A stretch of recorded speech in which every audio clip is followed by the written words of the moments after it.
যেই সময় একটা মেয়ের 18 বছর বয়স যেই সময় পূর্ণ 18 বছর পূর্ণ হওয়ার সাথে সাথে বাবা একটা ছেলে দেখে বিবাহের দিন ধার্য করলা।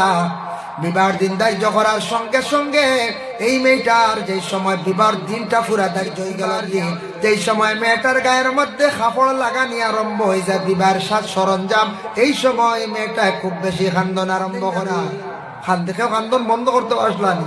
জি না, খুব কান্দে। মেয়েটার পালকির মধ্যে তুলতে সময় কান্দি। পালকি এখন নাই, মানে সোয়ারি নাই, এখন গাড়ি, গাড়ির মধ্যে তুলতে সময় মেয়েটা কান্দে। গাড়ির মধ্যে কান্দে কান্দে স্বামীর বাড়ি পর্যন্ত যায়, কান্দি কান্দি যায়। পরে আল্লাহর বন্দেগান মেয়েটা কোন কারণে কান্দে? বলে বাবার বাড়ি 18 বছর রইলাম, বাবার লাগি মায়া আছে, মার লাগি মায়া আছে, আপন ভাইয়ের লাগি মায়া আছে, ভাই বিরাদর সব কিছু ছাড়িয়ে আজকে মায়ের জায়গা ছাড়িয়ে আজকে আমি বিদায় হইয়ার। এর কারণে মেয়েটা বাবার বাড়ির থাকি কান্দি কান্দি মেয়েটা স্বামীর বাড়ি, নতুন দেশ নতুন জায়গা